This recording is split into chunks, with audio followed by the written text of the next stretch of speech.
자, 이 시간에는 계시록 이제 10장 말씀을 나누도록 하겠습니다.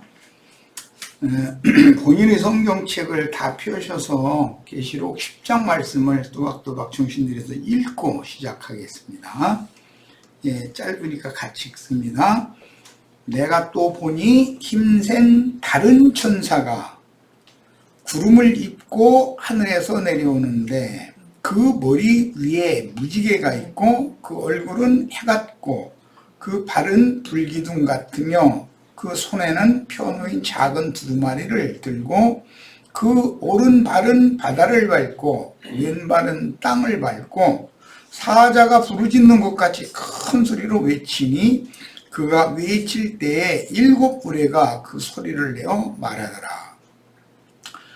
네, 오늘은 여기까지 이제 살펴볼 겁니다. 사실은 자, 읽기는 전체를 읽습니다. 7 우레가 말을 할 때에 내가 기록하려고 하다가 곧 들으니 하늘에서 소리가 나서 말하기를 7 우레가 말한 것을 인봉하고 기록하지 말라 하더라. 그 당시 반모섬의 요한의 때에 이 말씀이 이루어질 것은 아닌 거죠. 그러니까 먼 훗날 이 열린 작은 책의 내용이 역사상에 실행될 것이기 때문에 형제 요한은 이것을 받아 먹지만 그것을 인봉하고 기록하지는 말라고 그랬습니다. 내가 본 바 바다와 땅을 밟고 서 있는 천사가 하늘을 향하여 오른손을 들고 세세토록 살아계시니 곧 하늘과 그 가운데 있는 물건이며 땅과 그 가운데 있는 물건이며, 여기 물건이며 라고 한 것은 이것은 관사로서 하늘과 그 가운데 있는 것들이라는 뜻이에요. 또 땅과 그 가운데 있는 것들, 만물과 만상과 이제 이런 것들을 의미하는 거예요. 바다와 그 가운데 있는 물건을 창조하신 이를 가리켜, 이건 창세기 1장을 염두에 두는 말인 것을 알 수가 있죠. 맹세하여 이르되 지체하지 아니하리니 7 천사가 소리내는 날, 여기는 복수로 되어 있는 단수예요. 소리내는 날 들인 거예요. 그러니까 그의 나팔을 불려고 할 때에 이 소리내는 날들은 마지막 한 이래라고 하는, 흔히 말하는 7년 대환란, 7년 대환란 그랬었는데 마지막 한 이래가 7째 천사가 나팔을 부는 기간이에요. 그런데 전반부가 있고 후반부가 있어요. 그의 종 선지자들에게 전하신 복음과 같이 하나님의 그 비밀이 이루어지리라 하더라. 이 말씀은 세상 나라가 주와 그 그리스도의 나라가 되는 거죠. 계시록 11장 15절에서 이제 그 말씀이 나오죠. 하나님의 비밀이 그분의 경영, 우주 경영이 성취되는 거예요. 역사상에. 하늘에서 나서 내게 들리던 음성이 또 내게 말하여 이르되 네가 가서 바다와 땅을 밟고 서 있는 천사의 손에 펴놓인 두루마리를 가지라 하기로, 내가 천사에게 나아가 작은 두루마리를 달라 한즉 천사가 이르되, 지금 여기서 내가는 발모섬의 요한이에요. 천사가 이르되 갖다 먹어버리라. 네 배는 쓰나 네 입에는 꿀같이 달리라 하거늘, 내가 그 천사의 손에서 작은 두루마리를 갖다 먹어버리니 내 입에는 꿀같이 다나 먹은 후에 내 배에서는 쓰게 되더라. 이것은 6월절의 율법에서 인용하는 말씀인데, 6월절 양을, 불고기를 먹고 나면 반드시 쓴 나물을 먹도록 정해진 데서 인용하는 말이에요. 그가 내게 말하기를 네가 많은 백성과 나라와 방언과 임금에게 다시 예언하여야 하리라 하더라 그랬어요. 그런데 이제 11장에 가면, 10장에는 한 사람 요한이고 반모섬의 요한이고 11장에 가면 두 증인이죠. 그 다음에 더 이어져 나가면 이제 온 땅에 보내심을 받은 하나님의 7 영들이고 대언의 영들이요, 그들과 하나님께서 보내신 선지자들의 영의 하나님이 그 증인들과 함께 하셔서 이제 앞으로 나가는 계시록 말씀, 즉 마지막 나팔을 이제 불게 되는 거예요. 큰 윤곽을 일단 마음에 담아 두시고, 자료 말씀을 어제 올렸었는데 약간 오늘 아침에 이제 수정을 했고 다시 수정 자료를 올려놓을 시간이 없이 지금 집회에 참석을 했습니다. 자, 계시록 10장 강의의 1번 메시지는 계시록 10장 1절에서 3절을 중점으로 말씀을 보는 겁니다. 그 다음에 4절에서 7절까지, 그 다음에 마지막 세 번째 메시지에서는 8절에서 11절까지를 살펴볼 거예요. 자, 계시록 이제 10장은 이방인의 때를 종결하는 심판에 대한 경고를 포함하여 남은 자의 구원을 통해서 오는 새 세상의 그루터기로 삼으려고 마지막 나팔의 내용인 작은 책의 말씀을 증인들에게 먹이고 산 체험으로 화합시켜서 믿음으로 화합해야 되는 그 말씀을 받으면 세상에 나아가 다시 예언하도록 추수하는 일꾼들을 위임하여 보내시는 것을 계시하고 있습니다. 그러니까 그때 당시 사도시대를 종결하는 요한의 때에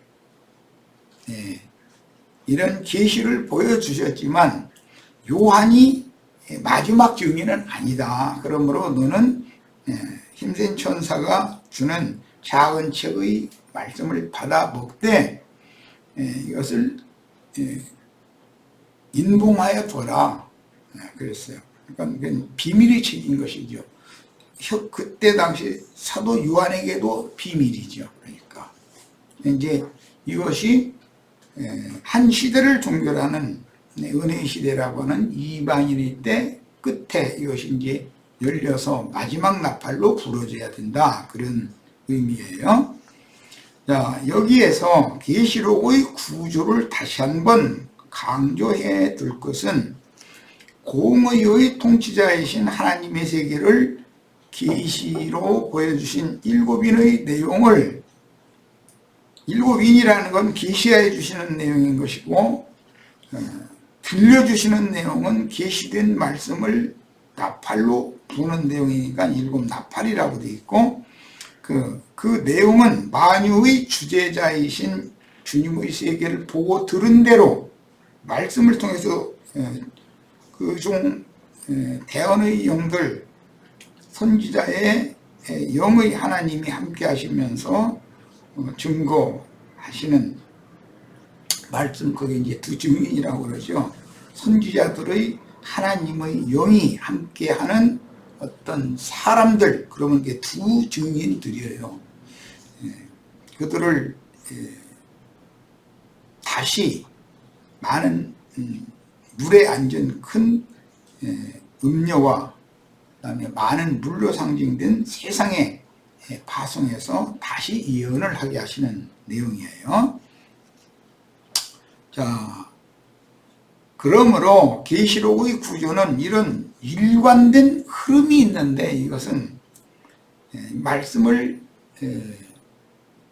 듣고 보는 눈과 귀가 열린 사람들에게 마지막 심판 때 또는 새 세상을 펼치실 때를 대비하도록 경고하는 것이 목적이다. 그래서 이 말씀들의 그 모든 내용은 계시록 22장 16절에 보면 나 예수는 교회들을 위하여 내 종 선지자들을 보내서 이것을 말씀하게 했다, 이렇게 확정을 계시록 22장에 가서 하고 있어요. 그러니까 지금 내가 하는 이 서원의 말을 잘 유심히 들어두셔야 돼요. 흐름을, 계시록의 구조와 그 흐름을 알아야 되니까. 그러므로 어떤 내용이 힘센 천사가 그 당시의 형제 요한에게 주신 열린 작은 책인 계시록의 어디에서 기록된 내용을 반복하거나 앞으로 10장 이후에 나오는 모든 말씀들은 앞에서 이미 기록된 말씀 그 용어가 반복되고 있다.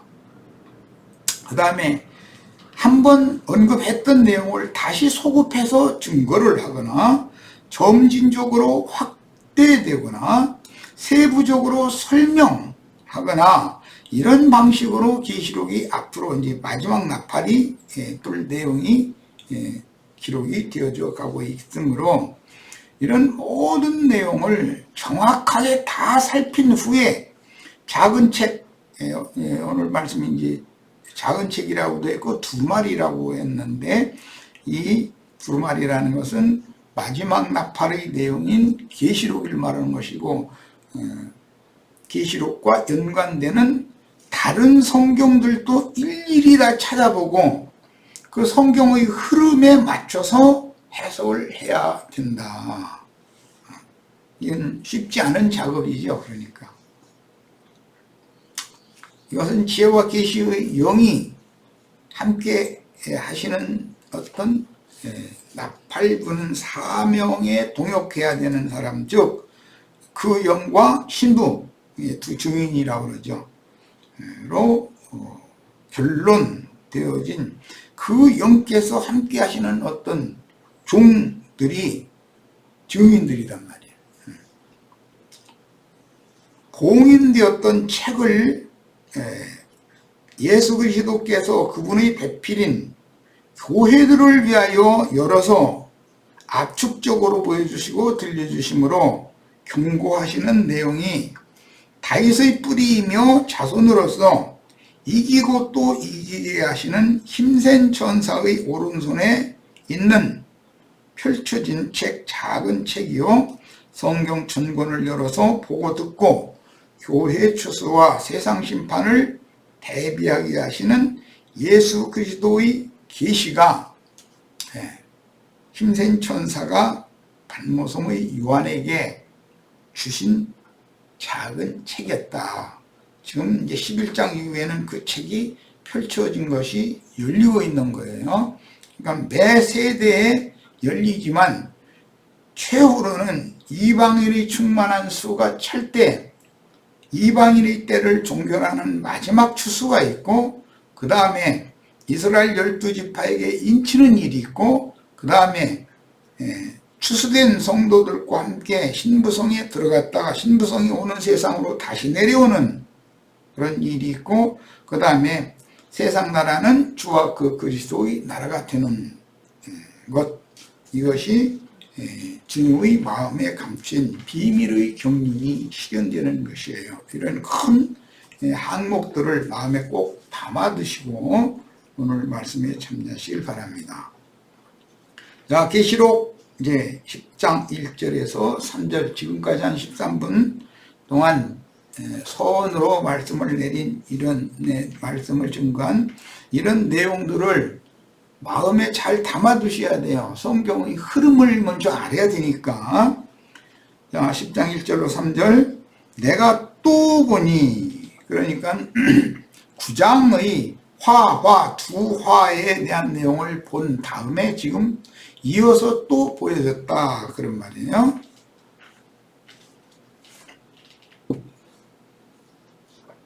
이건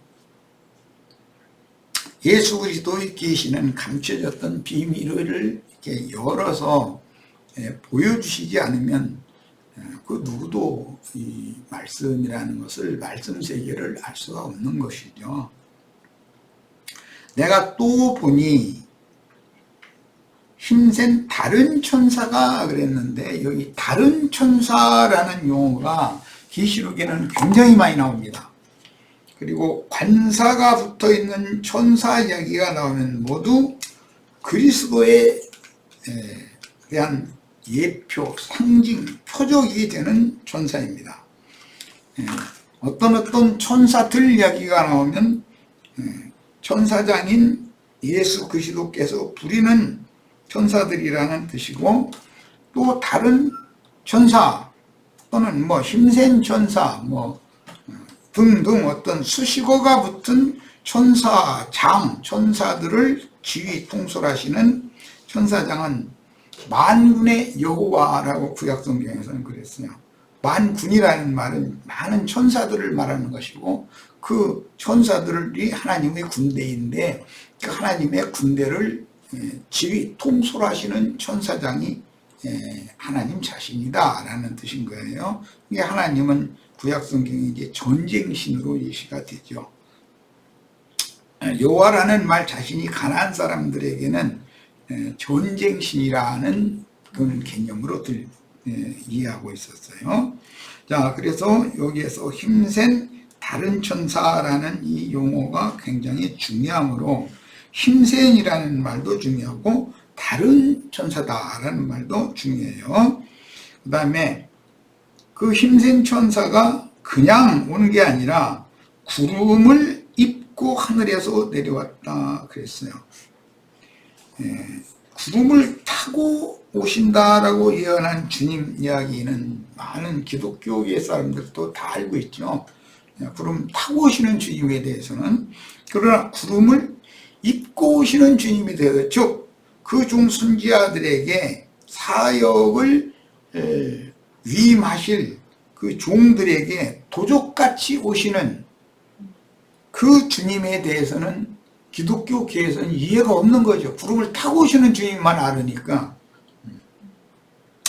그런데 그 힘센 천사, 구름을 입고 하늘에서 내려오는 힘센 천사의 그 머리 위에는 무지개가 있다 그랬고, 그 얼굴은 해 같다 그랬어요.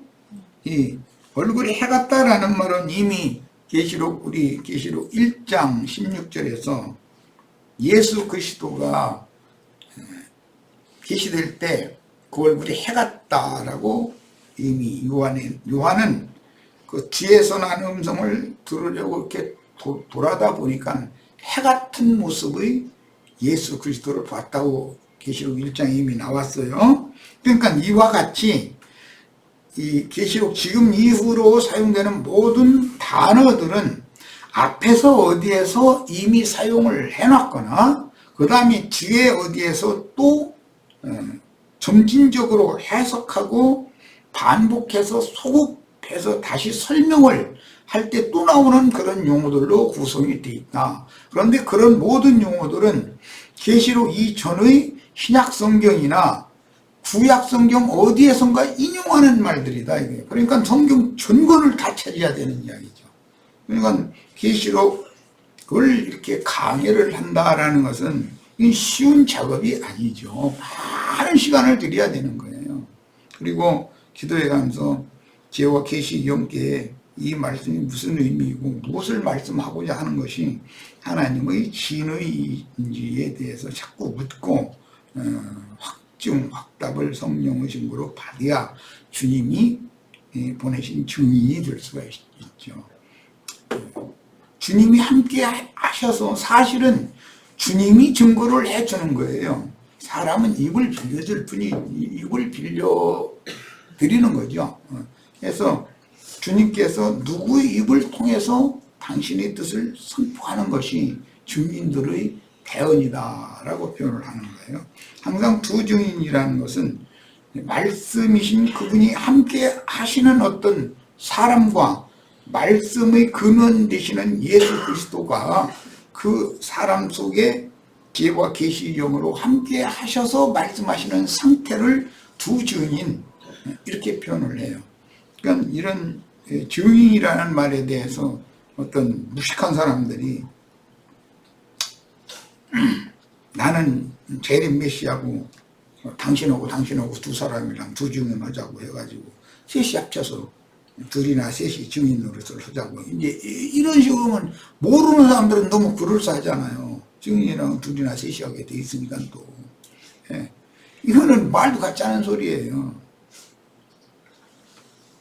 반드시 누군가에게 구속을 이루시고 하나님의 비밀을 완전히 역사상에 이루실 그분이 도둑같이 오셔서 함께 계심으로 어떤 방식으로 작은 책의 말씀을 먹은 그 말씀 자체가 한 증인이란 말이에요. 그 말씀에 근거해서 사람은 대언을 할 뿐이란 말이에요.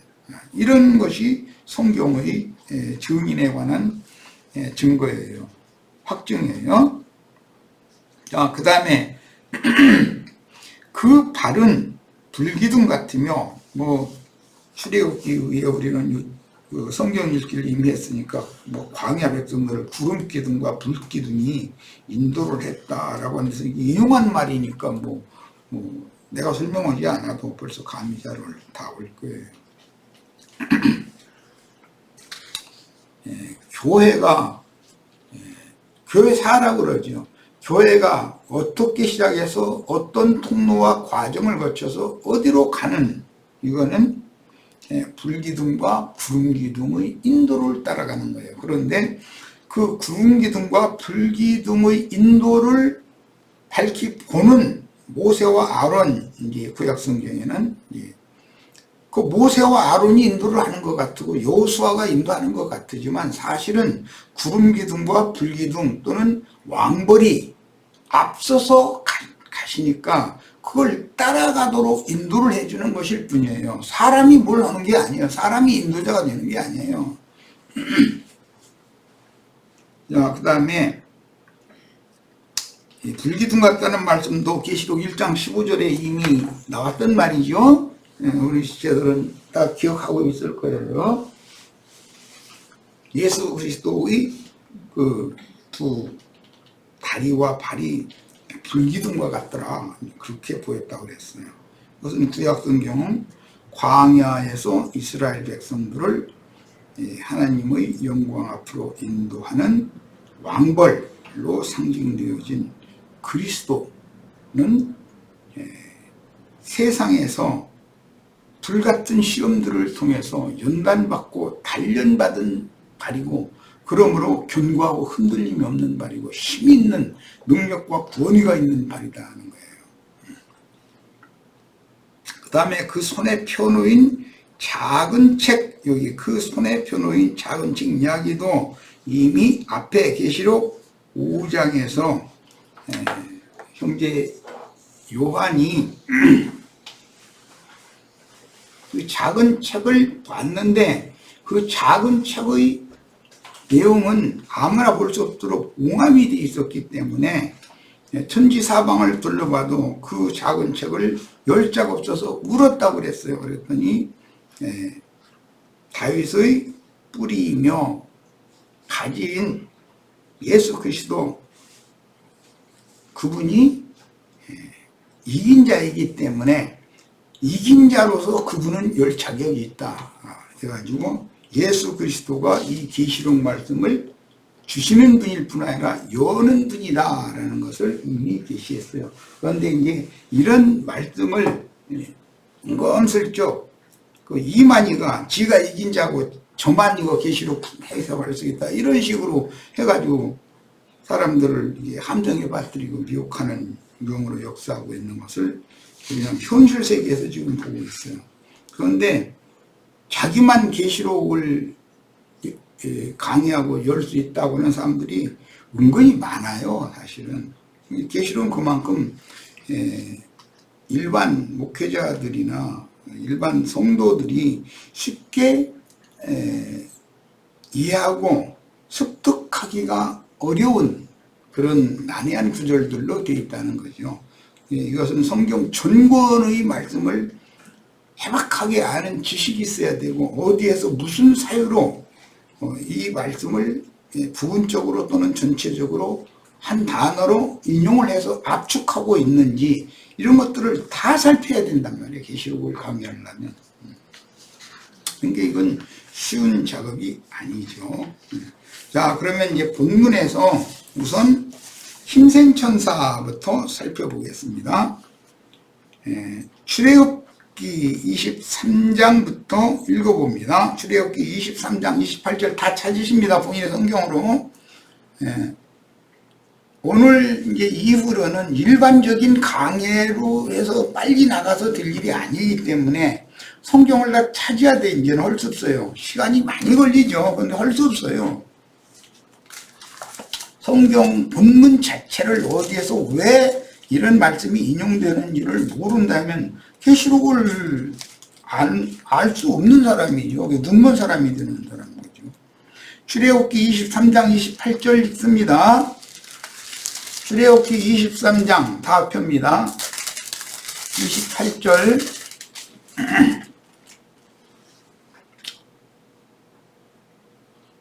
내가 왕벌을 네 앞에 보내리니 그 벌은 왕벌이에요. 히위 족속과 가나안 족속과 헷 족속을 네 앞에서 쫓아내리라. 가나안 족속을 쫓아내는 것은 이스라엘 백성이나 여호수아나 모세가 아니고 사실은 왕벌로 암시한 왕벌이 쫓아내는 거예요. 동일한 내용이 신명기 7장 20절에도 나옵니다. 예, 거기도 찾아보겠습니다. 신명기 7장 20절입니다. 힘센 천사를 설명하려고 그래요.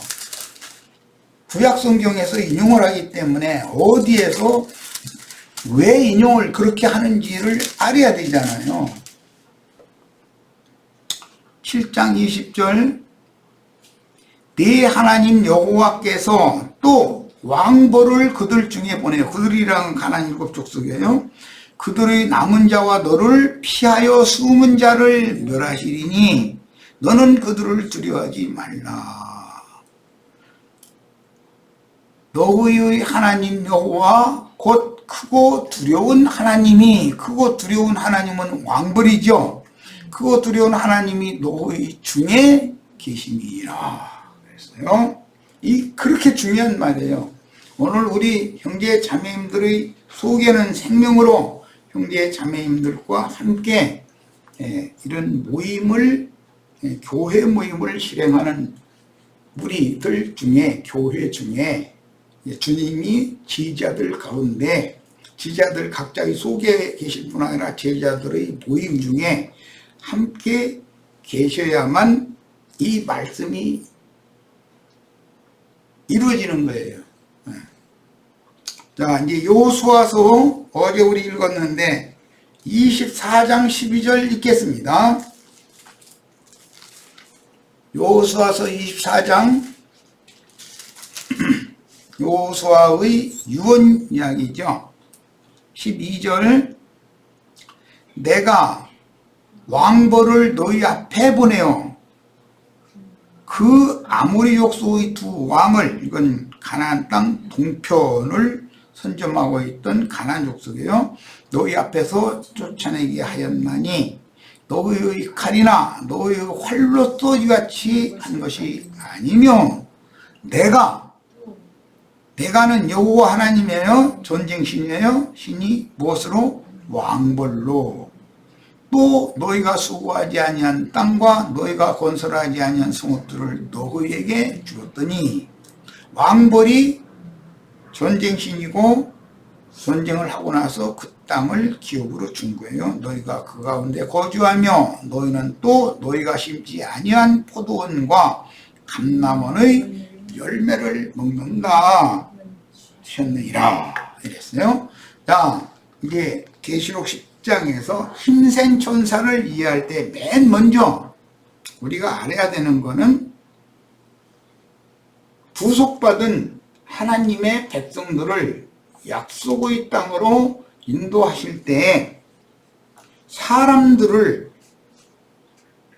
쓰시지만 실제로는 왕벌이신 그분이 앞서서 길을 열고 개척을 하시는 분이다, 이런 말이에요. 그런데 다른 말로는 또 구름 기둥과 불 기둥으로 광야 끝까지 또는 가나안 땅 전쟁을 수행하는 것도 그분이 다 구름 기둥과 불 기둥으로 하셨어요. 그게 이제 기둥 같은 양 그 두 발 이야기가 계시록이 이렇게. 그래서 이 계시록을 해석을 할 때는 성경에서 어떤 의도를 가지고 감춰진 말씀을 끌어다가 쓰기 때문에 그 말하고자 하는 의도에 맞춰서 해석을 해야만 정확하단 말이에요. 말씀을 해석해야만 정확한 거예요. 그런데 엉뚱한 말씀을 엉뚱한 데 갖다 떼 맞추려고 그러면 안 되는 거죠. 그게. 그런 거 억지로 해석한다 그랬죠. 자, 힘센 천사로 상징된 이기고 또 이기려 하시는 그리스도의 그 영을 힘센 천사라고도 했고 왕벌이라고도 했고 여호와의 군대장관, 이제 여호수아 그 5장에 보면 긴 칼을 들고 여호수아 앞에 나타나신 여호와의 군대장관 이야기가 나오잖아요. 그게 미가엘 천사장으로 상징이 되었다.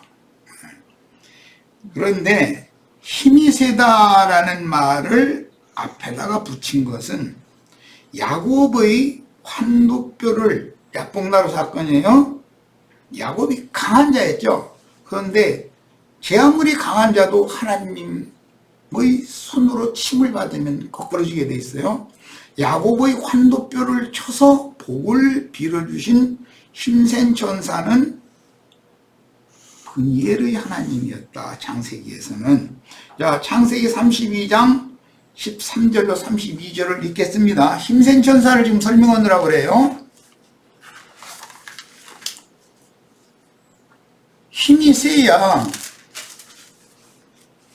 마귀의 권세에게 속아가지고 아집과 기질이 강해가지고 하나님도 두려워하지 않고 나랑 한번 씨름 한번 해보자고 달라붙는 사람 쓰러뜨릴 거 아니에요. 힘이 하나님이 약하다면 어떻게 가나안의 그 왕들을 다 이게 쫓아내고 죽이고 뭐 멸망시키고 이제 멸하고 이런 얘기가 나오면 사실은 개인적으로는 나 자신이란 말이에요. 나같이 욥이나 바울이나 뭐 야곱이나 이런 사람들 꼭 그건 대표성을 갖는 사람들일 뿐이고 우리 사랑하는 형제 자매님들 다 각자 보면 다 한가닥씩 하는 분들이지 호락호락한 분은 하나도 없어요. 그런데 힘센 분이 오셔서 거꾸러뜨리고 신발로 그 다리 뭉대는 분 잃어버려야 지팡이 짚고 그냥 한목 기동해가면서 주님이 가자는 대로 따라가지. 안 그러면 제 길로 뻘뻘대고 주님 보고 나 따라오라고 그러고 막 앞장서서 가려고 이러지. 주님의 인도를 절대 따라가질 않아요. 구름기둥과 불기둥의 인도를 그렇게 쉽게 따라가는 게 아니에요. 사람이라는 건. 교회에서도 주님께서 함께 하시는 인도 직분을 맡은 어떤 종이 앞서서 길을 열어가면서 영광의 하나님 앞으로 인도하기 위해서 수고할 때 뭔가 뒤에서 원망 불평하고 잡아다니고 뭐 그냥 또 패를 쥐어가지고 나가서 수금 내려고 그러고 뭐 이런 일이 반복해서 일어나요. 그런데 힘센 천사이신 분이엘의 하나님이 누구와 함께 하시면서 그분이 앞서서 누구를 통해서 말씀으로 이끌어가고 계신지를 이것은 보고 들어야 돼요. 이것은 어쩔 수 없어요. 이것은 사람이 우선은 거꾸러져야 되는 것이잖아요. 그분이 가장 힘이 센 분이에요. 우리 형제 자매님들 각자 나름으로 한가닥 하는 형제 자매님들을 거꾸로 들여가지고 이런 말씀이 들리게 해주신 이분보다 더 능력과 권위가 있는 힘센 분은 없어요. 본인을 한번 잘 생각해 보세요. 우리 시체들. 이야, 하나님 진짜 능력이 있는 분이다. 그분이 힘센 천사장으로 계시된 분이엘의 하나님이시구나. 두 때의 천사들을 그분이 필요대로 쓰시면서 우리 형제 자매님들을 오늘이 있도록 인생을 이 자리에다 데려다 놓으신 분이에요. 앞으로 거룩한 성 예루살렘에 데려가실 거예요. 또 이어서 오는 새 세상에 주와 함께 재림의 완성에 참여하게 하셔서 새 하늘과 새 땅을 영원한 유업으로 상속해 주실 거예요. 야, 이분보다 더 힘센 천사는 없어요. 천사장은 없어요. 그럼 누가 이렇게 하겠어요? 이게 분이엘을 하나님 했다. 야곱의 체험에서는. 자, 창세기 32장 13절로 32절을 읽겠습니다. 나는 베델의 하나님이라. 20년 전에 하나님 베델의 하나님이었죠. 20년 후에는 야곱에게 이건 이제 31장 13절인데 거기 보면 나는 베델의 하나님이라 네가 거기서 기둥에 기름을 붓고 거기서 내게 맹세하였으니 이렇게 말씀하셨어요. 여기 기둥 얘기도 나오고 이미 만나주셨던 그 주님이 먼 훗날 다시 만나주신다 그래요. 이게 이제 사도행전 26장에 보면 바울 사도에게 내가 오늘 너에게 나타났던 것과 앞으로 나타날 일에 대하여 어둠에 잡힌 사람들에게 빛의 말씀을 전해서 그것을 알게 해주는 사역자로 내가 너를 택했다. 이렇게 표현을 하셨어요. 이 성경 말씀에 대해서 잘 이해를 하시면 이제 그 무지개 이야기가 나오는 창세기 9장에 보면 내가 무지개를 구름 사이에 두었노니 이것이 언약의 증표가 된다 이랬어요. 천사의 무리 사이에 무지개가 있는 거죠, 말하자면은. 그런데 이런 것들이 다 비유다 이거예요. 앞서간 구름과 뒤따르는 구름 사이에 온전케 된 의인들로 데려감을 받은 그리스도의 증인들과 현재적으로 지혜와 계시의 영에 의해서 말씀을 증거하는 목회자들 구름이에요. 뒤따르는 구름. 그래서 뭐 유다서에 보면 이런 목자들은 뭐 물없는 구름이다 그랬는데 비를 내려주는 단 비를 내려주는 구름과 함께 신앙생활을 함께 해야죠. 그거는 앞서가신 그 온전케 된 의인들이 앞서가신 그 발자취를 알기 때문에 인도를 정확하게 할 거단 말이에요. 이런 의미를 잘 아셔야 돼요. 무지개라는 건 다리 역할을 하는 것이잖아요. 자, 이제 32장에서 보겠습니다. 32장에서 13절에서 32절을 보겠습니다. 야곱이 거기서 밤을 지내고 거기는 야복 나루터예요. 아까 31장 13절에서 읽은 이후에 20년이 지난 후를 말하는 거예요. 지금 그 소유 중에서 형 에서를 위하여 예물을 택하니, 이건 예물이라는 말은 선물이라는 개념도 있지만 뇌물이라는 개념도 있어요. 이게 에서를 만날 때는 뇌물을 좀 이제 선물로 보내야죠. 그래서 형의 마음을 이렇게 누그러뜨리려고 그런 거예요. 예물을 설명하느라고 좀 긴 거를 읽는 중이고, 저 이제 뒤에서부터 읽겠습니다. 20절부터 또 너희는 말하기를, 예물로 보내면 예물을 가지고 앞서가는 종들에게 하는 말이에요. 이제 야곱 가족들에게 하는 말이에요. 너희는 말하기를 주의 종 야곱이 우리 뒤에 있다 하라 하니, 이는 야곱이 말하기를 내가 내 앞에 보내는 예물로, 이 예물은 선물이라는 의미도 있지만 뇌물이라는 의미도 있다는 걸 말씀드렸어요. 형의 감정을 푼 후에 대면하면 형이 혹시 나를 받아주리라 함이었더라. 뭐 선물 줘가지고 선물 받고 뺨 때리는 사람은 없는 거니까, 선물 안 받으면 뺨을 때릴 수도 있지만 받기만 한다면. 자, 그 다음에 이제 더 아래로 내려가겠습니다. 24절부터 봅니다. 야곱은 홀로 남았더니 어떤 사람이, 여기 어떤 사람이라고 되어 있는데 호세아서에 보면 이 어떤 사람이 한 천사죠. 호세아서 12장 4절에는 천사와 반세도록 심했다 그랬잖아요. 어떤 사람으로 나타났어요. 그런데 이분이 분이엘의 하나님이다. 힘센 천사다. 어떤 사람이 날이 새도록 야곱과 씨름하다가 여호와 하나님과 씨름했죠. 그러다 거꾸러졌죠. 자기가 야곱을 이기지 못함을 보고 얼마나 강한지 이 어떤 사람이 야곱과 한판 붙었는데 도저히 이게 넘겨뜨리지를 못하겠더라는 거예요. 우리 형제 자매님들 얼굴 유수분하게 생겼지만 다 한가닥씩 다 하잖아요. 그가 야곱의 허벅지 관절을 치매, 여기 허벅지 관절 그랬는데 이거 환도뼈 큰 힘줄이라고 그래요. 야곱의 허벅지 관절이 그 사람과 씨름할 때에 어긋났더라. 뼈가 부러졌다. 지난번 번역에는 어긋났더라 보다는 위골되었다 이렇게 해서 우리 자매가 엊그제 위골되어 가지고 병원에 갔다 왔는데 그가 이르되 날이 세려하니 나로 가게 하라. 야곱이 이르되 당신이 내게 축복하지 아니하면 가게 하지 아니하겠나이다. 그 사람이 그에게 이르되 네 이름이 무엇이냐? 그가 이르되 야곱이니이다.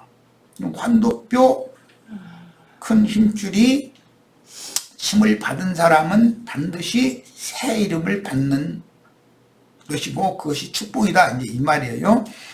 그가 이르되 내 이름을 다시는 야곱이라 부를 것이 아니요 이스라엘이라 부를 것이니 이스라엘이라는 말은 하나님과 괴로 이긴 자다라는 뜻이에요. 이긴 자라는 뜻이에요.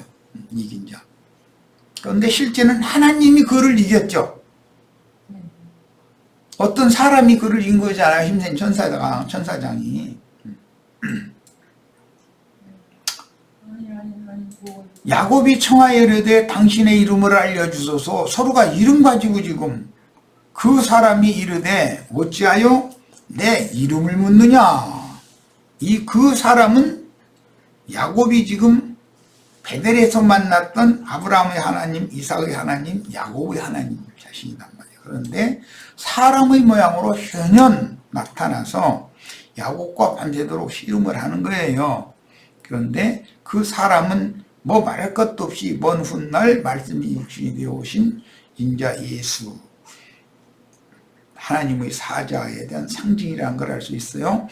이르되 어찌하여 내 이름을 묻느냐 하고 거기서 야곱에게 축복한지라. 이 축복을 받는 것은 새 이름을 받는 거예요. 그러므로 야곱이 그곳의 이름을 브니엘이라 하였더니 하나님의 얼굴이라 하는 뜻이에요. 브니엘이라 하였으니 그가 이르기를 내가 하나님과 대면하여 보았으나 내 생명이 보존되었다 하니라. 하나님을 이렇게 주관적으로 만난 거예요. 이제 체험적으로. 그랬는데 하나님 만나면 다 죽잖아요. 그런데 하나님 만났는데 자기가 안 죽었다 이거예요. 에덴 동산에서 아담 저기 X를 해. 여기? 갑자기 그 광고하는 거예요. 저 회사 그또 X 해. 지우려고 했던 자, 에덴 동산에서 범죄하고 무화과 나무 뒤에 숨었던 아담 부부에게 가죽 옷을 새로 입혀주기 위해서는 아담 부부가 하나님을 새로 만나야 되잖아요. 그런 것을 지금 반복하는 중이다. 그런데 아담 부부가 안 죽었죠. 하나님 만나고도.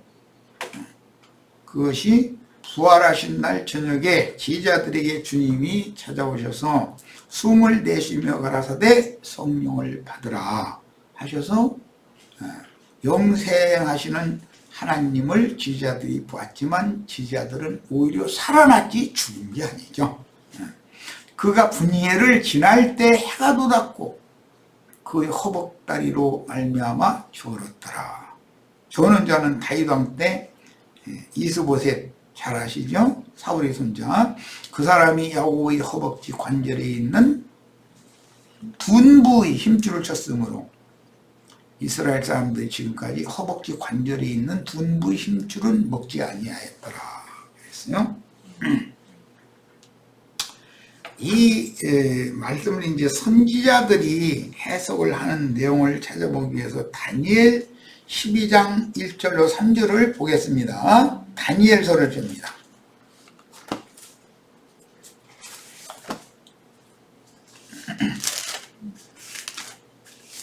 다니엘서 12장이 마무리죠.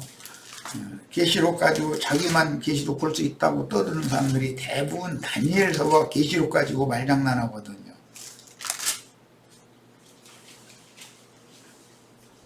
자, 12장 그때 네 민족을 호위하는 큰 군주, 이 큰 군주가 힘센, 계시록에서 오늘 힘센 천사예요. 야곱에게는 약복나루터에서 씨름을 밤새도록 하고 야곱의 둔부 큰 힘줄을 쳐서 저는 자로 만들었던, 거꾸러뜨렸던 그분이에요. 그분이 진짜 힘센 자예요. 힘센 분이에요. 큰 군주 미가엘이 일어날 것이요. 그때라는 것은, 여기서 그때라는 것은 예수 그리스도가 세상에 보내심을 받았을 때, 흔히 말하는 초림 때예요. 그러나 이제 흔히 기독교에서 말하는 재림 때에도 동일하게 미가엘이 또 일어난다 이거예요. 또 환란이 있으리니, 이것은 뭐 흔히 7년 대환란, 7년 대환란 이러죠. 이는 개국 이래로, 세상이 열린 이래로 지금 그때까지 없던 환란일 것이며, 그때 네 백성 중에 책에 기록된 모든 자가 구원을 받을 것이라. 땅의 티끌 가운데에서 자는 자 중에서 많은 사람이 깨어나 영생을 받는 사람도 있겠고, 수치를 당하여 영원히 부끄러움을 당할 자도 있을 것이며, 지혜 있는 자는 궁창의 빛과 같이 빛날 것이요, 많은 사람을 옳은 대로 돌아오게 한 자는 별과 같이 영원토록 빛나리라. 다니엘아, 마지막 때까지 이 말을 간수하고 이거를 봉함하라 그랬어요. 다니엘에게도 이 다니엘서의 내용을 봉함해두라고 그랬어요. 그런데 예수님이 오셔서 마태복음 13장에 창세로부터 감추인 천국의 비밀, 봉함된 말씀들을 인을 떼서 나팔을 불므로, 이제 인을 떼는 것은 계시 보여주시는 것이고, 나팔을 부는 것은 계시된 내용을 들려주는 거예요. 이렇게 일을 하셨었어요. 자, 이번에는 계시록 12장 7절로 10절 사이에 보면 용의 군대와 미가엘의 군대가 하늘에서 큰 전쟁을 했다 이렇게 돼 있죠. 그것은 어차피 이제 다음에 말씀을 나눌 내용이니까, 구약 성경의 호세아, 다니엘 다음에 나온 게 호세아죠. 12장 4절 보겠습니다. 약복나루 사건을, 힘센 천사가 야곱을 거꾸로 뜨린 사건을 선지자들은 어떻게 이것을 영감으로 해석을 했는지를 보는 거예요. 자,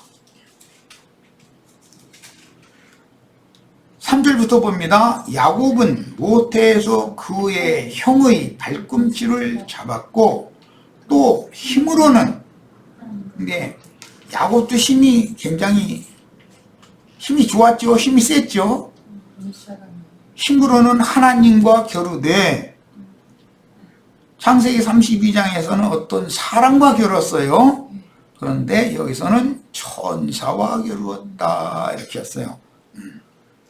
서로 힘자랑하는 거예요. 그런데 야곱도 힘이 대단한데 이 천사의 힘을 당할 수 없더라는 거예요. 이 야곱보다 힘이 더 센 천사가, 힘센 천사지요, 당연히. 그래서 힘으로는 하나님과 겨루되, 그런데 천사가 바로 하나님이다 이거예요. 사람으로 야곱에게 나타났었는데, 그 나타났던 씨름을 야곱과 했던 그 사람이 곧 베델의 하나님이었고 브니엘의 하나님으로 지금 나타난 거다라는 말이에요. 그러니까 어떤 사람들은 천사는 천사고 어떻게 천사가 예수님이냐고 이래가면서 빠졌었는데, 무식하면 좀 가만히 좀 있으면 돼. 천천만만의 천사 모든 영들의 아버지는 하나님이에요. 하나님도 영이에요. 힘으로는 하나님과 야곱이 겨뤘어요. 그런데 천사와 겨룬 것이 하나님과 겨룬 거였고 사람과 겨뤘다고 되어 있어요. 겨루어서 이기고 울며. 그런데 야곱이 실제 이겼다고 여기서는 해석을 그랬는데 날이 새도록 안 넘어갔다는 말이지 쓰러지지를 않았다, 거꾸로 지지를 않더라 그 말이지 야곱이 천사를 쓰러뜨린 거는 아니잖아요. 실제로는 우리 형제 자매님들도 아마 천사하고 한번 삿바싸움 한번 시작하면은 해가 날 때까지는 버텨보는 거예요. 하여튼 나는 그래. 나는 뭐 하면은 더 이상은 갈 수 없을 때까지 마지막까지 가야 손을 들지 중간에 난 손 안 들어. 이게 날 새기 전에는 난 항복 안 해 절대로. 그건 뭐 우리 형제 자매님들은 유순해서 순종 잘할 거고 이제 나는 좀 불순종하는 기질이 강하지. 그런데 밤새도록 해서 힘을 빼놓느라고 그런 거잖아요. 초저녁에까지 넘어가요. 환덕표를 기온 7바이면 초저녁에 쳐버렸으면 일이 간단한 거 아니야. 그러면 밤에 몰래 건너갈 거 아니야. 그럼 안 되는 거예요. 그냥 밤새도록 야곱을 아주 기진맥진하게 만들어놔. 그래가지고 이제 힘 다 빠진 다음에 새날을 딱 보낸 다음에 밝은 대낮에 환히 복에 가야 7번 절해가면서 형님의 얼굴을 배우니 하나님의 얼굴을 배우는 것 같습니다 해가면서 막 쌀쌀 기고 그래야 형이 이 불쌍한 놈아 이놈아 20년 동안 어디야 뭐다 이제 왔냐 해가면서 이렇게 안고 울고 그러죠. 그런데 만약에 어제 밤에 초저녁에 갔다 환도표 쳐버렸어. 그러면 저녁에 몰래 술수을 해가지고 형 몰래 가난 땅 어디로 도망가려고 했을 거 아니겠어요. 그러면 형이 이거 가만 놔둘 것 같아요? 잡아 죽여버리지. 하나님이 어떤 일을 행하시면은 제일로는 힘 빼는 것이 힘들어. 저기 물에 빠진 사람 건질 때는 꼭 그 힘을 먼저 빼야 된다더만. 막 허우적거리다가 다 죽어가게 생겨 가라앉을 때 가서 이렇게 잡고 끌어내야지 막 허우적될 때 가서 잡았다가는 같이 죽는다더만 그게. 그 식이란 말이에요. 이게 힘으로는 하나님과 겨루되 천사와 겨루어가지고 이겼다 이 말이 야곱도 힘이 대단하다 이 말이잖아요. 그런데 지가 밤새도록 이긴 것 같지만 힘이 다 빠지고 나니까 아 이분은 못 당하겠네 싶으니까 울며 그에게 간구했다는 거예요. 뭐라고 간구했어요? 나를 축복해달라고 간구했다는 거예요. 너 복 받고 싶어? 그러면 내가 다른 엉덩이 분질해야지. 이제 이래가지고 환덕뼈 큰 힘줄을 쳐버렸다는 그래가지고 딱 거꾸러지게 만든 거예요. 그 천사 앞에 거꾸러지고 나니까 그 다음에 나 이제 날 샜으니까 갈 거야. 그러니까 너 알아서 해. 그랬더니 이제 지팡이를 의지해서 쩔뚝거려가면서 형님 만나러 날 샜는데 형님 만나러 가면서 쩔뚝 해가면서 그러고 다리 절어가면서 예물은 뭐 몇 대를 보냈지. 그거 봐더니 좀 받자니 그렇고 안 받자니 그렇고 그랬다가서 병신 돼가지고 쩔뚝 하면서 자기 앞에서 절을 7번씩이나 해가면서 이러니 아이고 인생아 불쌍하다 이랬을 거 아니여. 인생아 너 어디 가서 뭔 짓 하다가 이 모양 돼가지고 와서 이랬다는 거 아니야 지금. 그러니 이게 하나님의 구원 방법을 이해를 하셔야 돼요. 이런 모든 말씀을 다 이해를 해야만 힘센 천사가 가지고 있는 작은 책을 받아먹는 이야기가 뭔 얘기인지를 알 수가 있고 오늘 우리 형제 자매님들에게 힘센 천사가 가지고 있는 작은 책을 펼쳐서 지금 나는 받아 먹으라고 주는 중이에요. 그게 맛있게 드시고 나서 또 괜히 가서 나 이런 것도 알고 이것도 안다 이러면서 따따붙하고 다니지 말고 믿음으로 화합을 해야 돼요. 말씀을 받았으면 말씀으로 인하여 환난이나 박해가 있게 마련이기 때문에 그걸 능히 견디고 이겨낼 수 있는 그런 그 내적인 그런 힘을 길러야죠. 그럼 뭐 이제 세상에서 내공이라 그러죠. 내공을 길러야죠. 그 사람을 다시 내보내서 대언을 다시 하게 한다 이런 얘기예요.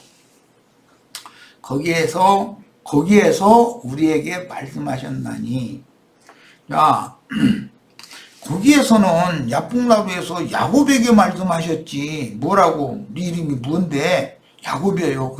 이제부터는 야곱이라고 부르지 말고 너 이스라엘이라고 할 거야. 그 얘기를 해주신 거예요. 그런데 그 야곱에게 한 말씀을 선지자는 우리에게 말씀하신 것이다 그랬어요. 자, 선지자들이 하는 말은 어떤 역사적인 사건을 영적으로 믿는 모든 이들에게 지금 적용시키는 말씀이잖아요. 즉 말씀이 육신이 되게 하는 말씀이에요. 받은 말씀이지만 작은 책의 말씀을 받았어도 먹을 때 입에서는 달아요. 그런데 이 말씀이 육신이 되게 하는 어떤 소화 과정을 거쳐야 돼요. 이 작은 책의 말씀 받아 먹으면 반드시 이게 6월절을 먹는 건데 그럼 반드시 쓴 나물을 먹어야 돼요. 쓴 나물을 안 먹으면 소화가 안 돼서 안 돼요. 이걸 완전히 소화해서 자신의 피가 되고 살이 된 다음에 그 사람이 가서 이런 걸 증거해야 된다. 힘센 천사가 열린 작은 책을 요한에게 주었다. 그러면 간단하게 아주 압축되어 있는데 그 말씀이 말하고자 하는 하나님의 뜻이 있다 이거 그 속에. 그럼 이걸 성경 전권을 찾아내야 될 거 아니에요. 시간이 그렇게 많이 됐네. 거기에서 야복날이에요. 말씀을 야곱에게 하셨는데 선지자는 우리에게 하셨다. 그리고 여호와라고 그랬어요. 천사가 창세기 32장에서는 어떤 사람이었어요. 밤새 힘센 야곱과 씨름을 했어요. 그런데 그분이 바로 여호와다. 그분은 분열의 하나님이에요. 여호와는 만군의 하나님이시라. 여호와는 여호와 자신을 기억하게 하는 이름이다. 여호와라는 이름은 이런 이름이에요. 만군의 하나님의 이름이다. 그런즉 너희 하나님께로 돌아와서 인애와 정의를 지키며 항상 너희 하나님을 바랄지니라. 이렇게 해석을 하셨어요. 자, 시간이 많이 됐는데 첫 시간은 여기까지 해서 일단 마치겠습니다. 사도행전 38장에 보면 신명기 9장 10절 말씀을 인용해서 모세에게 내가 먼 훗날 너와 같은 한 선지자를 세울 건데 모든 사람들은 내가 세우는 선지자의 말을 들어야 된다 그랬어요. 이게 사도행전 7장 38절에서는 예수 그리스도를 의미한다라고 설명을 해놓고 있어요. 그분이 모세에게 말씀을 시내산에서 주실 때는 여호와 하나님이 친수로 기록해 주셨다고 했지만 사도행전에서는 천사로 말미암아 모세를 통해서 말씀을 주셨다 이렇게 돼 있어요. 그게 천사예요. 천사인데 그분이 하나님 자신이다. 자, 첫 시간 여기까지 해서 일단 마칩니다.